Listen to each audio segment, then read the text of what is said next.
안녕하세요. 저는 지방에 살고 있는 30대 여성입니다. 평소 사연을 듣기만 하다가 직접 제 사연을 소개하려고 하니 조금 떨려오는데요. 큰 용기를 내서 보내보는 사연이니 끝까지 함께 해주세요. 저는 남편과 소개팅 자리에서 처음 만났었어요. 생글생글 웃는 얼굴에 다정다감한 말투가 참 마음에 들었죠. 남편 역시 저를 마음에 들어했고 그렇게 저흰 뜨거운 연애를 했었죠. 결혼은 당연한 수순처럼 연애 2년 만에 식을 잡았어요. 결혼하고 나니 남편은 제 생각보다 더욱 다정한 사람이더라고요. 평소 생리통이 심한 저를 위해 날짜를 체크하며 약을 먼저 준비해주는 것은 물론이고 기념이 아닌 날에도 이런저런 이유를 대며 데이트 신청을 하기도 했어요. 거기에다 퇴근길엔 가끔 제 생각이 났다며 꽃을 사오기도 했고요. 이런 남편의 단점을 굳이 뽑으라고 한다면 회사 일이 너무 바쁜 것이었어요. 여보, 이번 출장은 얼마나 걸려? 이번엔 1박 2일. 미안해, 자주 혼자 있게 해서. 아니야, 일이 바쁜 걸 어쩌겠어.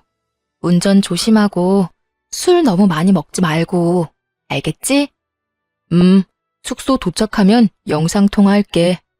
영업직이란 직업 특성상 출장도 많고 접대 자리도 있어 불만이 있긴 했어요. 그래도 이렇듯 출장 시엔 숙소에서 영상통화는 물론이고 접대 자리에서도 자주자주 전화나 문자로 보고 아닌 보고를 해준 덕분에 늘 안심하고 기다릴 수 있었어요. 거기에다 평소에 워낙 잘하니 이쯤이야 대수롭지 않게 넘길 수 있는 문제가 되더라고요. 이런 저의 결혼 생활에 문제가 있다면 시댁이었어요. 결혼한 지 3년이 다 되어 가는데도 임신 소식이 전혀 없다는 것이 문제였죠. 시댁의 임신 압박 스트레스는 생각보다 더 힘들었고 결국 전 결혼 2년 차에 회사를 그만두고 본격적인 임신 준비를 위해 집에서 쉬기로 했죠. 그런데 집에서 쉬기 시작하니 더욱 시댁에서 저를 못 살게 굴더라고요. 왜 다들 아시죠? 뻑하면 시댁으로 불러 온갖 스트레스 덩어리를 주는 그런 시집살이. 저도 별반 다르지 않았어요. 처음엔 임신 압박으로 시작된 시집살이는 점점 갖은 트집을 잡으며 이유 없는 시집살이가 되어가고 있었어요. 전 이때껏 받아본 적 없는 스트레스에 시달리게 되었고 그런 상황에 견딜 수 없었던 저는 결국 남편이 극구 반대하던 병원 이야기를 다시 꺼내게 되었어요. 여보, 우리 아무래도 병원에 가보는 게 좋을 것 같아. 또 그 이야기야? 난 그렇게까지 당신 고생시켜서 아기 가지고 싶지 않다니까. 그냥 기다리다 보면 자연스럽게 생기겠지. 조금만 더 기다려보자, 응? 남편은 여전히 싫다고 했고 결국 진짜 이유를 남편에게 말하게 되었죠. 그게 사실은 나 요즘 어머님 때문에 조금 힘들어서 그래. 거의 날마다 시댁으로 불러서 임신 가지고 뭐라고 하시기도 하고 요즘엔 온갖 트집이란 트집은 다 잡으셔. 지난번엔 내 표정이 우중충해서 오던 아기도 도망간다고 말하셨다고. 뭐? 그게 정말이야? 그래서 너무 힘들어. 그러니까 우리 병원 가자. 뭐라도 해보자, 응? 진작 나한테 말하지 그랬어. 우리 집은 내가 잘 해결할 테니까 병원은 좀 더 생각해보자. 다시 한번 말하지만 당신 힘들게 고생시켜가면서까지 아기 가지고 싶지 않아서 그래. 그러니까 조금만 더 기다려보자. 우리 집은 걱정하지 말고. 이렇게까지 말하는데 제가 뭐 할 말이 있겠어요. 그냥 남편을 믿어보기로 했죠. 무엇보다 저를 위하는 마음만큼은 제가 확신하고 있었으니 이제 좀 괜찮아지겠거니 했고요. 하지만 남편의 호언장담과는 달리 시모는 계속해서 저를 시댁으로 불렀고 혼자서 괴롭히는 것은 성에 차지 않았는지 어느 순간부턴 시누이까지 집으로 불러 두 사람이 합심해 저를 괴롭히기 시작하더군요. 이 또한 지나가리 하며 참고 또 참았는데 결국 저의 서러움과 화가 터져버리는 일이 생기고야 말았죠. 그날은 시모에게 전화가 와 미역국과 갈비찜을 먹고 싶으니 재료를 좀 사오라고 하더라고요. 전 그런가 보다 하고 장을 봐 시댁으로 갔고 시모의 닭달에 엉덩이 한번 땅에 붙이지 못하고 음식을 만들기 시작했죠. 한창 음식을 하다 보니 시누이가 왔고 역시나 시누이는 주방으론 얼굴도 비치지 않고 시모와 수다를 떨기 바쁘더라고요. 얼마나 얄미운지 요리하는 내내 정말 욕이 절로 입에 머무는데 얼마나 참았는지 모릅니다. 그렇게 음식을 다 하고 나자 마치 하이에나처럼 시누이와 시모가 주방으로 들어오더군요. 옳게, 다 했어? 네, 다 했어요. 간 좀 보실래요? 맛있어 보이네. 엄마, 이거 담을 통 좀 줘. 시누이는 시모에게 음식을 담을 통을 요구했고 시모는 묻지도 않고 당연하다는 듯 통을 주더라고요. 시모에게 통을 받은 시누이는 저에게 아무 말도 없이 음식들을 남김없이 통에 싸기 시작했어요. 도대체 이게 무슨 상황인가 싶더라고요.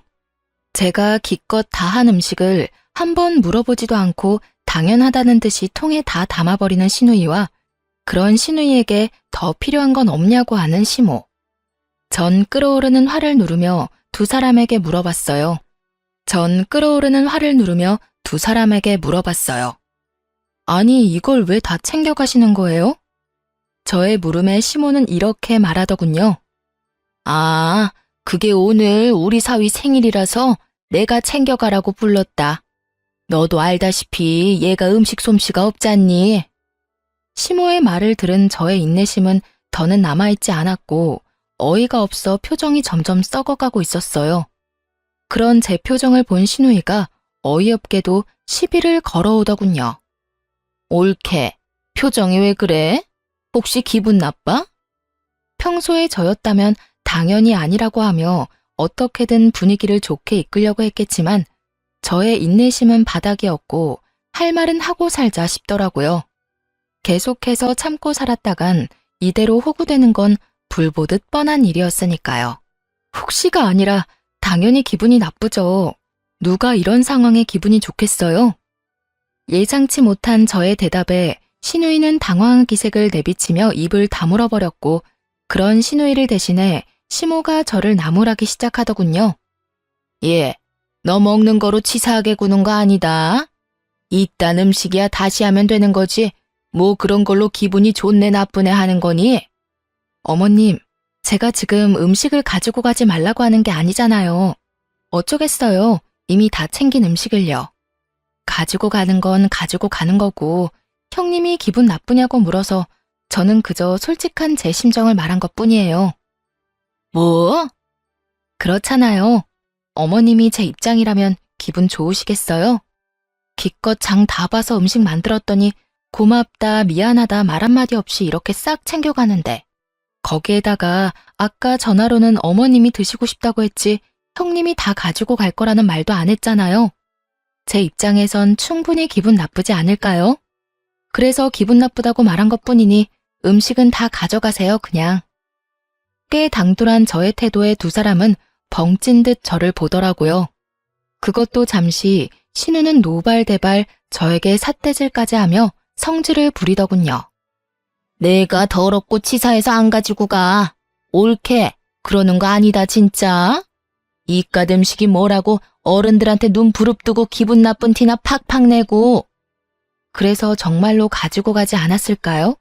그럴 리가요. 큰 소리치며 화를 내던 시누이는 제가 화장실을 잠시 간 사이 그 많던 음식을 국물 한 방울 남기지 않고 싹 챙겨갔더군요. 시누이가 집으로 돌아가고 난 후 시모는 기다렸다는 듯 저를 혼내기 시작했어요. 오늘은 네가 100번 1000번 잘못한 거야. 어떻게 시어머니하고 시누이한테 그렇게 인상을 쓰면서 기분이 나쁘다고 말할 수가 있니? 나 때는 정말 생각도 못한 일이다. 알겠니? 이때는 정말 대꾸하고 싶지도 않더라고요. 대꾸를 해봤자 이야기만 길어지고 욕만 더 먹겠지 싶어 입을 다물고 있으니 결국 또 시모의 입에선 지겹도록 들어온 임신 이야기가 흘러나오더라고요. 네가 그런 식으로 마음보를 쓰니 아기가 안 생기는 거야. 알겠어? 평소에 많이 베풀고 마음을 곱게 써야지 임신도 잘 되지. 말이 나왔으니까 하는 말인데 너희 노력은 하고 있니? 네, 매번 말씀드리지만 아기 저희도 원하고 있고 그만큼 노력도 하고 있어요. 그러니까 임신 이야기는 좀 그만하시면 안 될까요? 스트레스 받으면 임신이 더 안 된다고들 하잖아요. 안 할 수가 있어야 안 하지. 너희 병원이라도 가봐야 하는 거 아니야? 에휴, 다른 집 애들은 임신만 잘 된다고 하던데 우리 아들이 문제가 있을 리는 없고. 너 검사는 해봤니? 너한테 문제 있는 거 아니니? 그러지 말고 너 혼자 병원 좀 가보렴. 혼자 가기 그러면 내가 따라가 줄 테니 예약부터 좀 잡아봐. 저에게 문제가 있다고 확신에 차서 말하는 시모를 보던 전 결국 다시 화가 터져버렸고 입이 시원하게 터져버린 저는 시모에게 따지고 들었습니다. 어머님, 혹시 아범 전화 못 받았어요? 아범이 전화한다고 했는데요. 전화? 무슨 전화?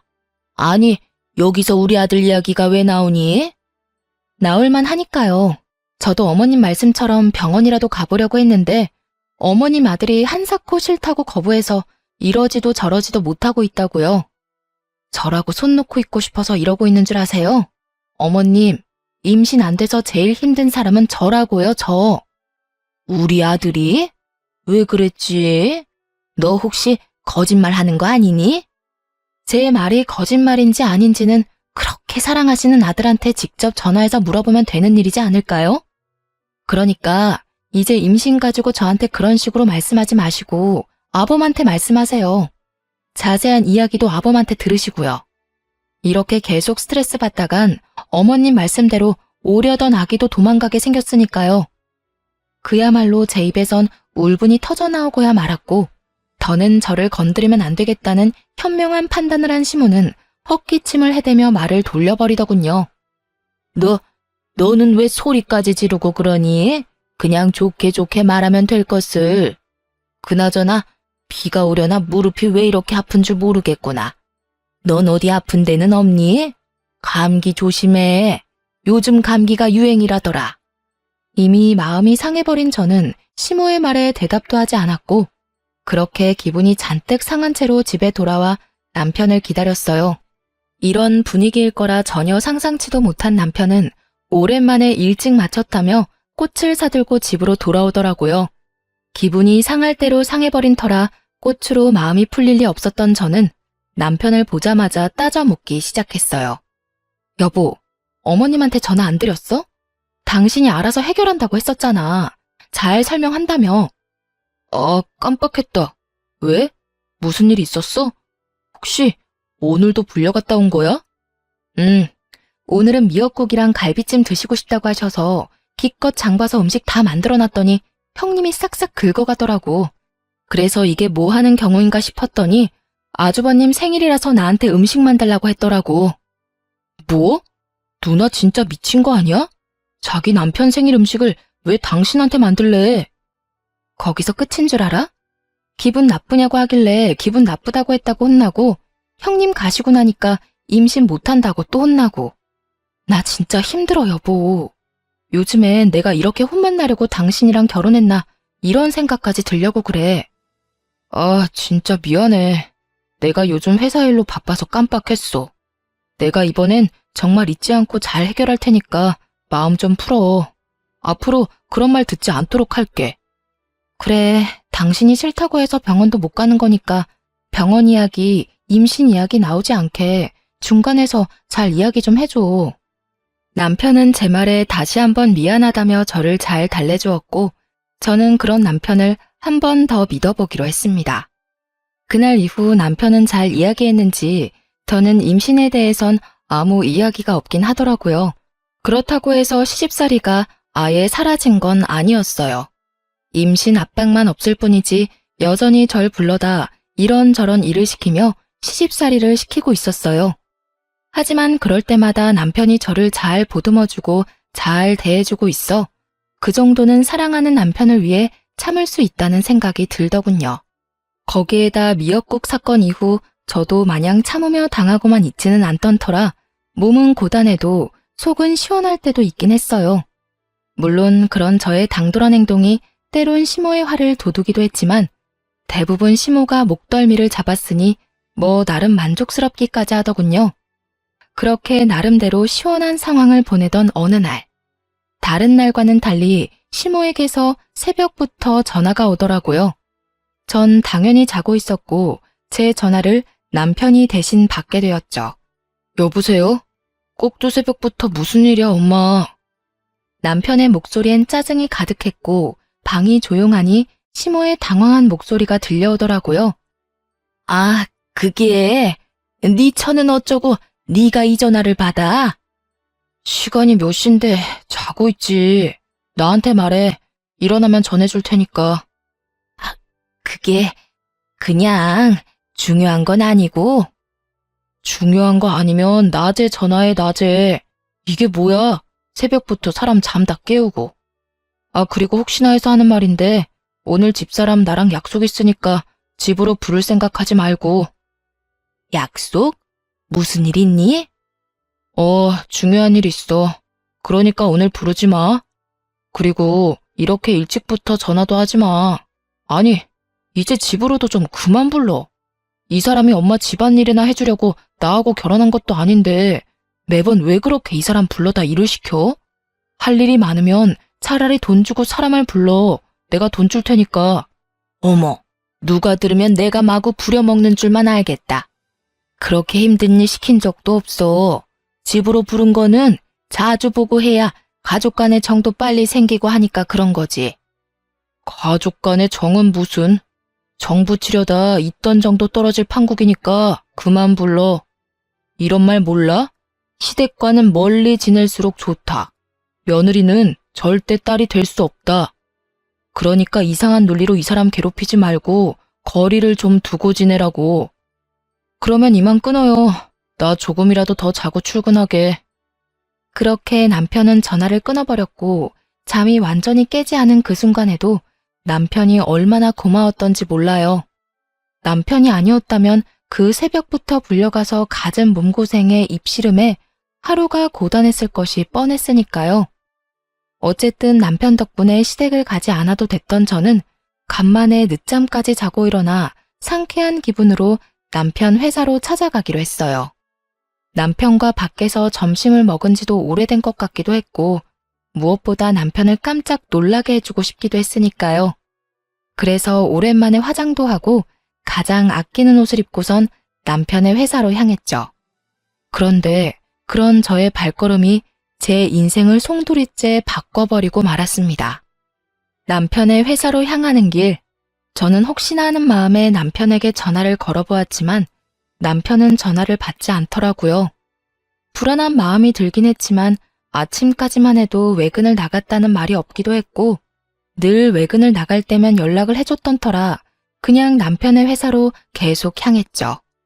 이윽고 남편의 회사 앞에 도착했고 전 다시 한번 남편에게 전화를 걸었어요. 남편은 전화를 받지 않고 있었고 아무래도 바쁜 것 같아 돌아서려는 순간 남편이 회사에서 급히 나오고 있더라고요. 그 순간에도 저는 남편에게 거는 전화를 끊지 않고 있었는데 남편은 휴대전화를 확인하고도 전화를 받지 않고 그냥 주머니에 넣어버린 채 발걸음을 재촉하며 어디론가 가고 있더군요. 저는 남편의 뒤를 필사적으로 뒤쫓고 있었고 바쁘게 걷던 남편은 이윽고 어느 차에 빠르게 올라타더군요. 남편이 탄 차가 출발하는 그 짧은 찰나에 전 보고야 말았어요. 운전을 하던 사람은 여자였고 환하게 웃고 있는 그 여자와 남편은 그 찰나의 순간 포옹을 나눈 후 손을 맞잡는 모습을요. 워낙 순식간에 그리고 너무나도 충격적인 광경에 도저히 뒤쫓을 생각조차 못한 채 그 자리에서 굳어버렸어요. 제가 그렇게 굳어있는 사이 두 사람이 탄 차는 제 시야에서 사라지고 없더군요. 아무리 생각해도 믿기지 않았어요. 제 두 눈으로 확인했지만 믿고 싶지 않았죠. 꿈에서도 남편의 외도는 상상조차도 해본 적이 없기도 했고 그간 남편에게서 그런 낌새도 느끼지 못했던 터라 그 충격이 더욱 컸죠. 누가 상상이나 했겠어요? 출장이 잦긴 했지만 늘 자기 전엔 숙소에서 이불을 덮고 영상통화를 했었고 때론 제가 귀찮다고 느껴질 정도로 어디를 가나 사진을 찍어 보내주곤 했으니까요. 그것뿐인가요? 시댁과의 마찰에서도 늘 제 편이었고 혹시나 제가 힘든 일이 생길까 싶어 굳이 말하지 않아도 스스로 나서 저의 방패막이 역할을 해주곤 했던 남편이었는데 그런 남편이 외도를 저지르고 있다니 정말 상상도 못한 상황이었어요. 그 자리에 한참을 서 있었다가 집으로 돌아왔죠. 집으로 돌아온 저는 제가 본 광경을 떠올리고 또 떠올렸지만 아무리 떠올려봐도 믿을 수가 없었어요. 지금 생각하면 참 바보 같지만 그때는 차라리 제 두 눈이 이상한 거라고 믿고 싶기도 했으니까요. 하여튼 전 더 확실히 확인할 필요가 있다고 생각했고 남편을 기다렸어요. 그날 저녁 남편은 집으로 돌아왔고 전 아무것도 모르는 척 남편에게 물어보았어요. 여보, 오늘 왜 전화 안 받았어? 그게 오늘 갑자기 거래처 사람 만나야 할 일이 생겨서 정신이 없었어. 중요한 거래처였거든. 아, 그랬어? 난 또 전화 안 받길래 무슨 일 있는 줄 알았지. 당신도 참. 내가 회사에서 무슨 일 있을 게 뭐 있어.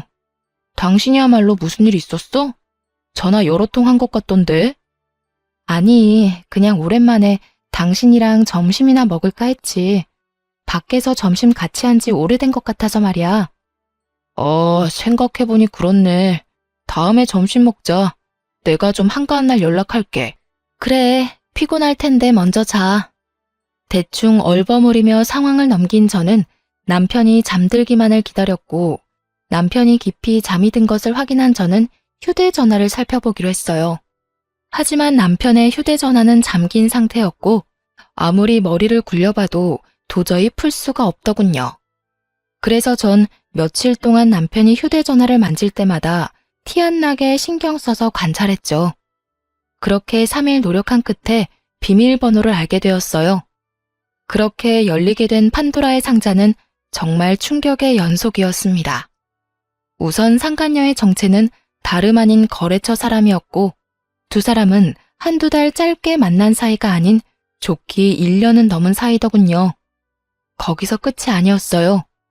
남편은 틈틈이 업소도 다니고 있는 듯 했는데 적어도 한 달에 한두 번은 예약한 문자가 남겨져 있더라고요. 그 모든 것이 충격적이긴 했지만 그중 가장 충격적이었던 건 당연히 상간녀와의 대화였어요. 자기야, 우리 이러다 나 임신이라도 덜컥하면 어떻게 해? 그런 걱정은 하지도 말라니까. 어떻게 걱정을 안 해? 나 자기한테 말을 안 해서 그렇지.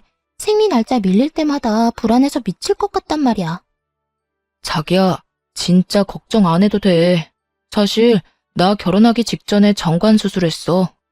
난 아기 생각이 전혀 없는데 결혼하면 아기가 생길 수밖에 없을 것 같아서 와이프 몰래 정관 수술해버렸어. 그러니까 그런 걱정은 안 해도 돼. 정말? 다행이긴 한데 자기 와이프 불쌍하다.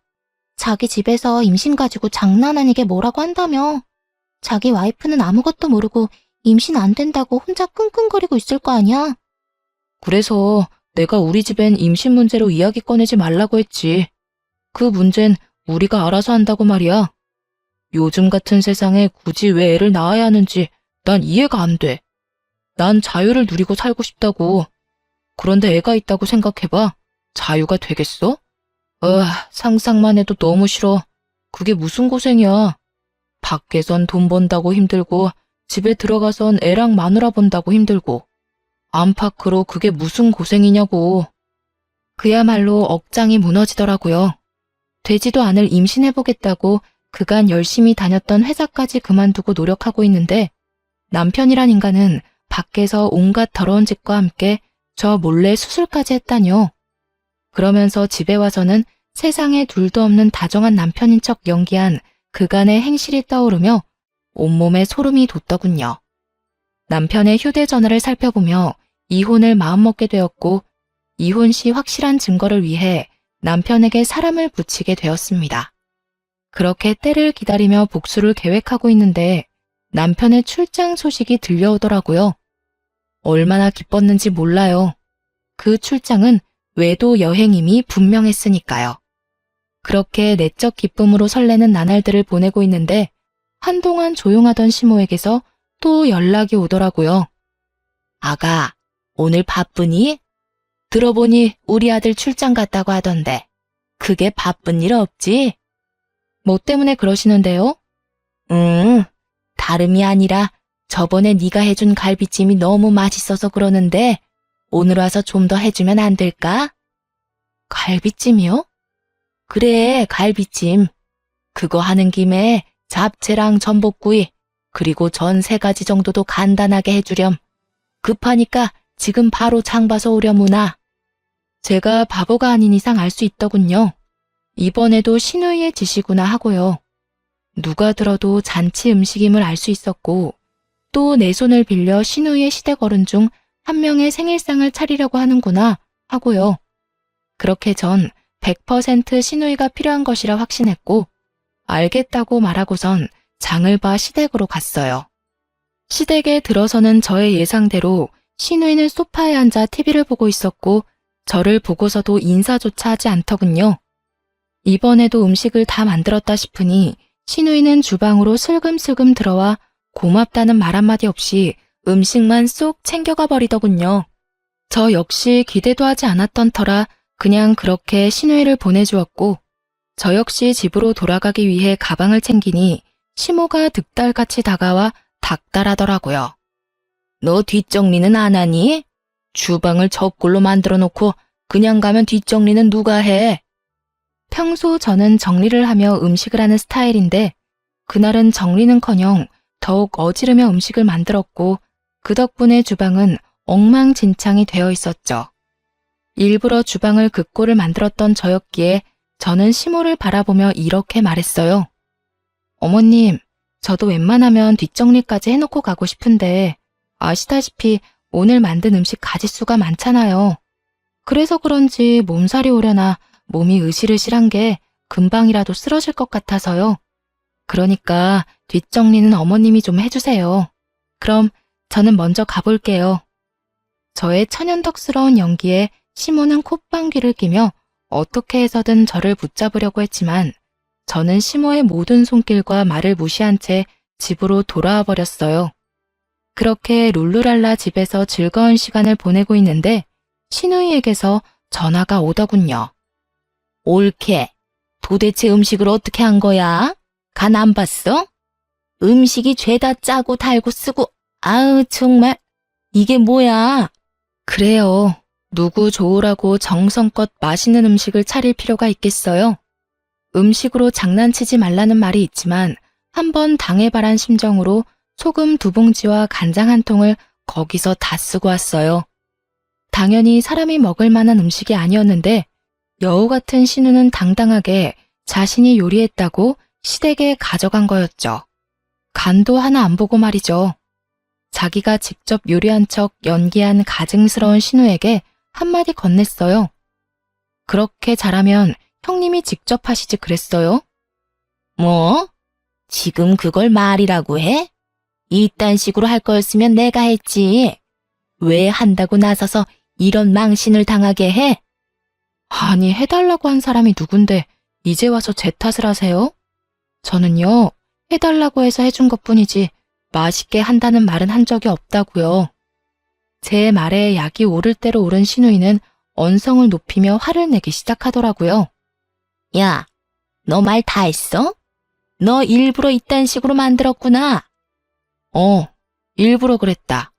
오냐오냐 해주니까 내가 무슨 혹은 줄 알았나 본데. 야, 앞으로 네 식구들 입으로 들어갈 음식은 네 손으로 직접 해먹여. 자신 없으니 네 엄마 시키던가. 어디서 이거 해라 저거 해라 시켜먹고 난리야. 뭐? 너 진짜 미쳤어? 나한테 이딴 식으로 굴고도 무사할 줄 알아? 아이고, 무서워라. 너무 무서워서 온몸이 다 떨리네. 야, 너 진짜 이딴 식으로 나올 거야? 이딴 식으로 나올 거니까 더 험한 말 듣고 싶지 않으면 전화하지 마. 다시 한번 이딴 일로 나한테 연락하면 나도 진짜 가만 안 있을 거니까.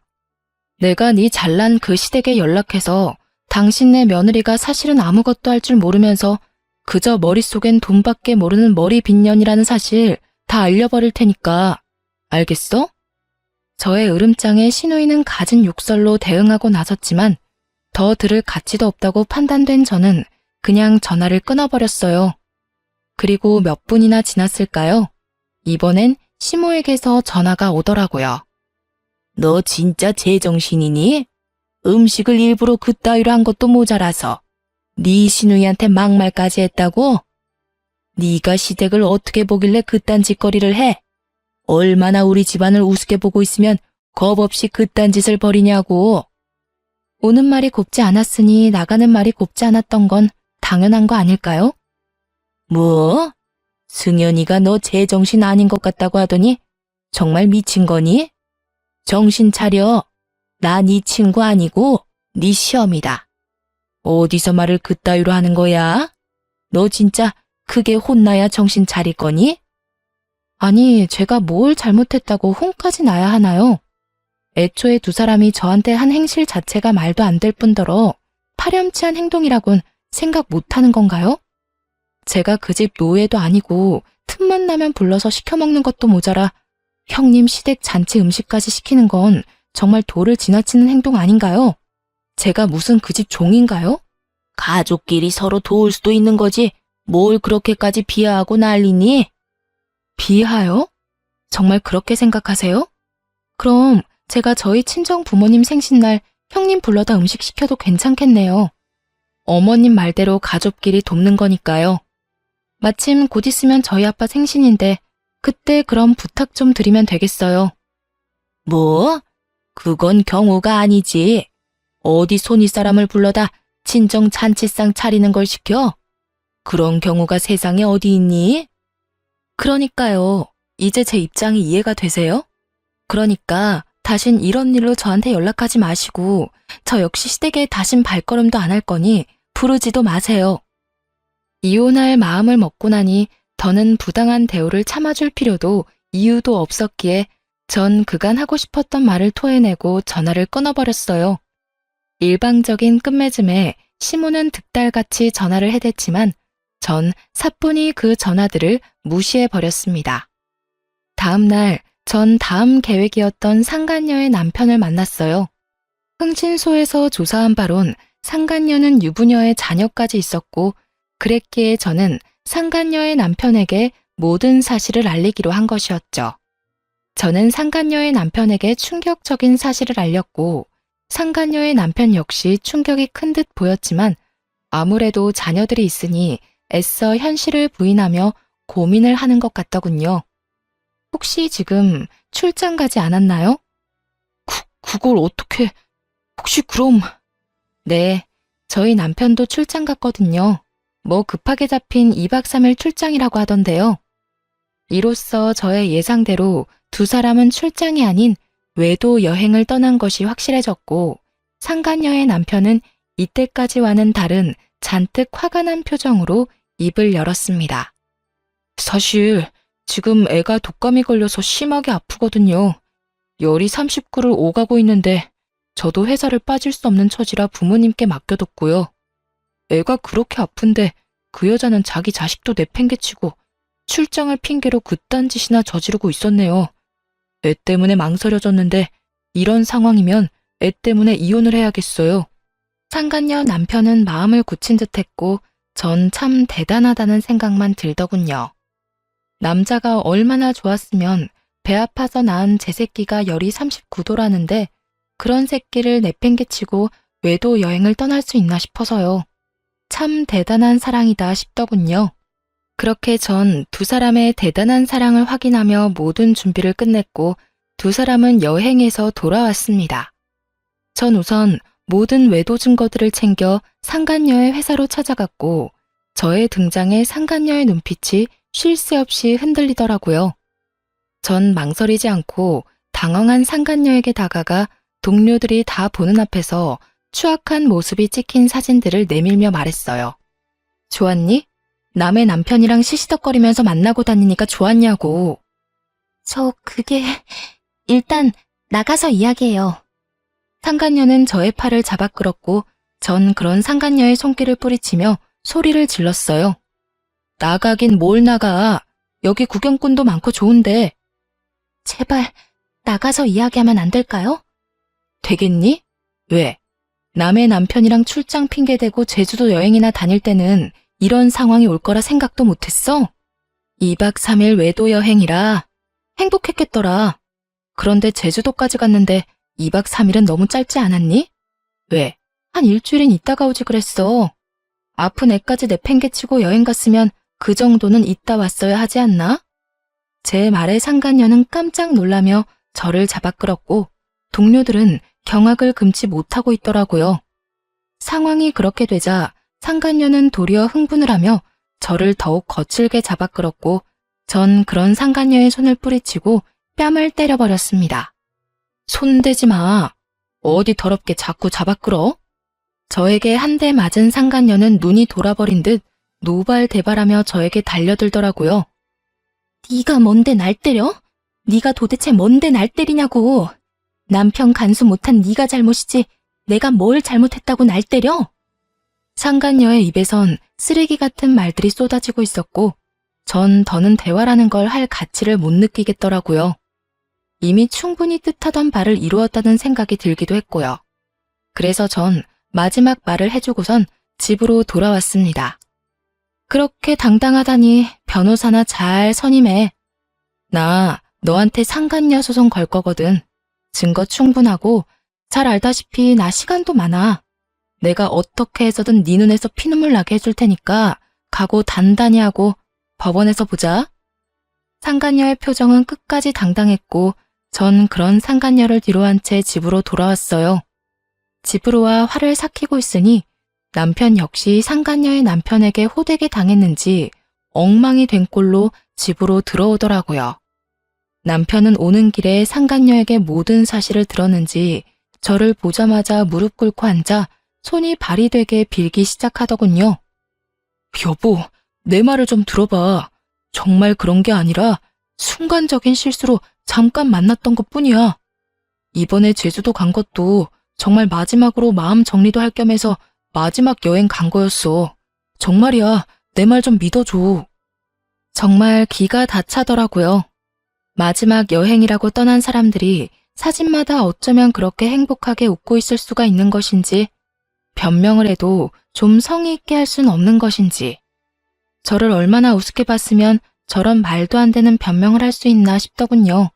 하긴 바람 피운 놈 입에서 나오는 변명이라 해봤자 뻔하겠지만요.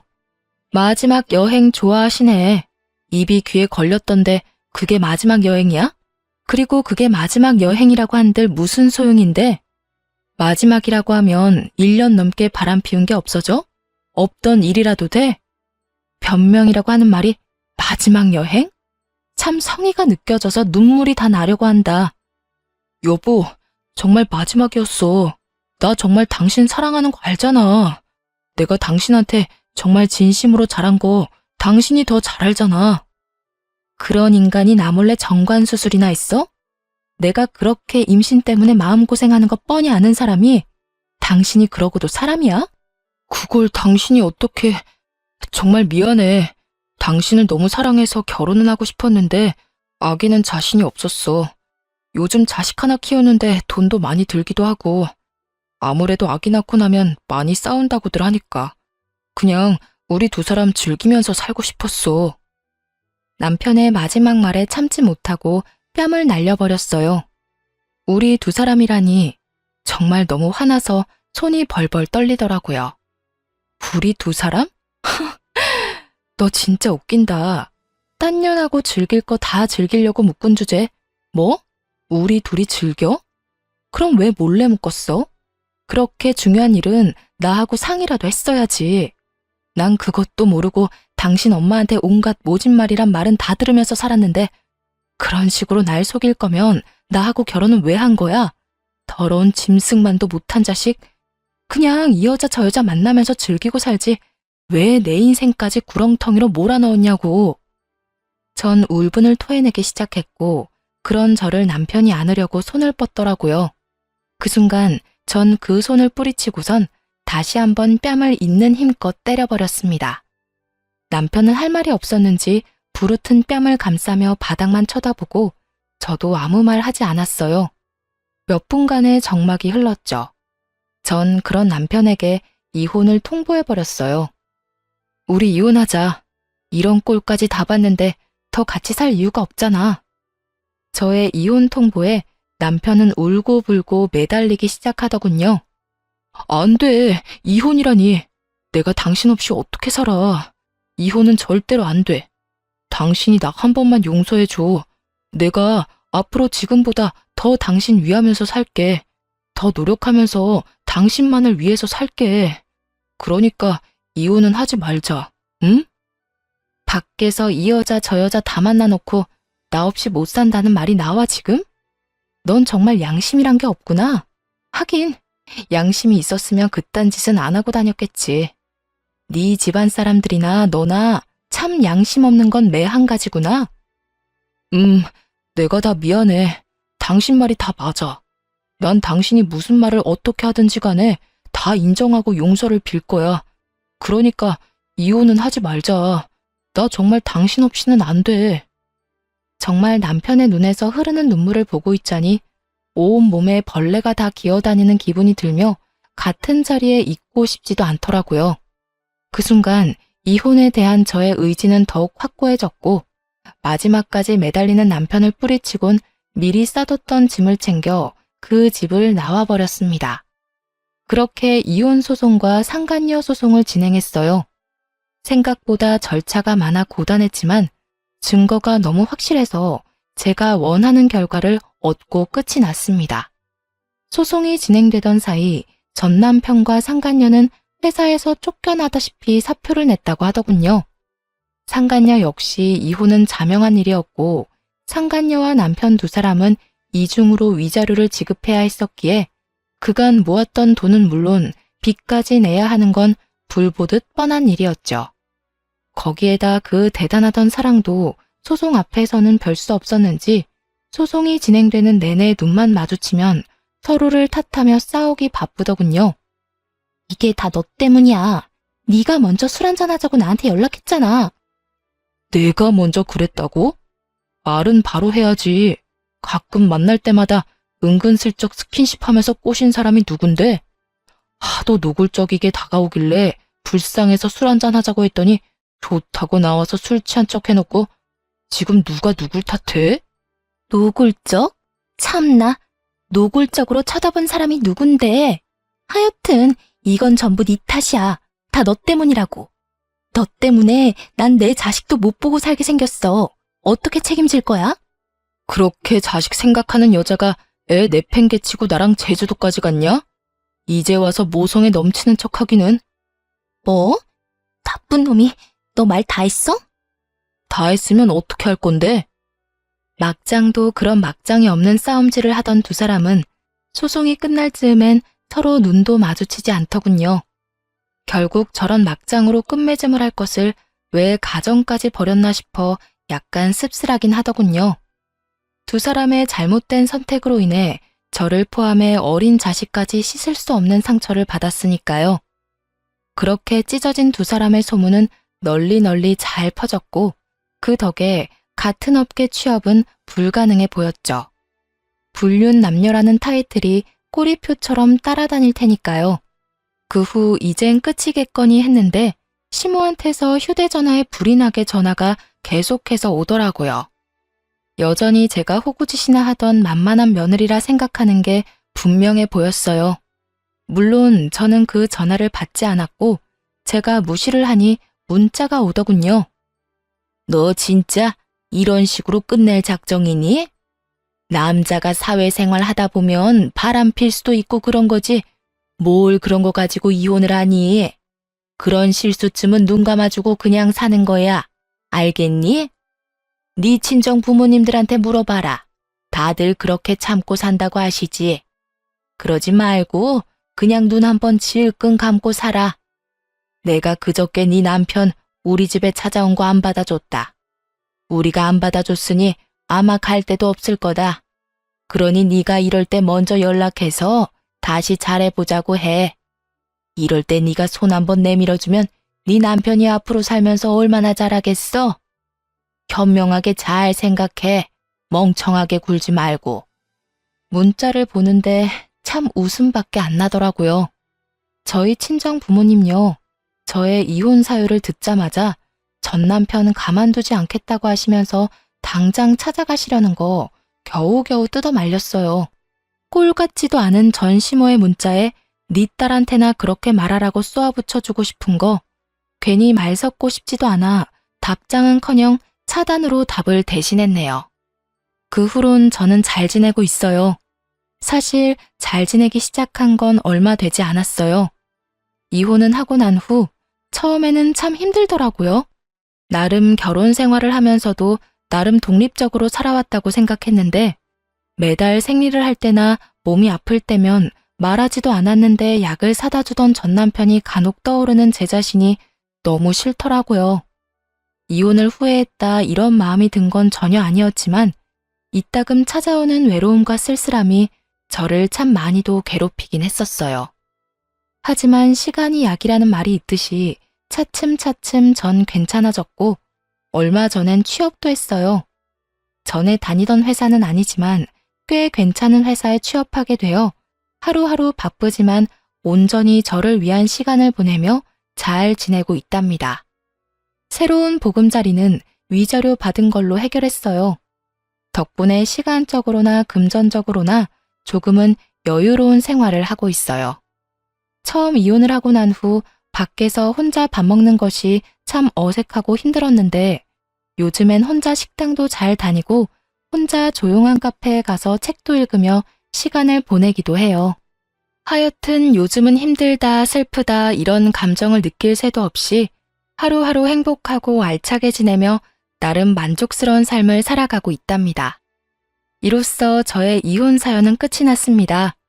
많은 조언과 응원 부탁드리며 지금까지 저와 함께 해주셔서 감사합니다. 좋은 하루 되세요.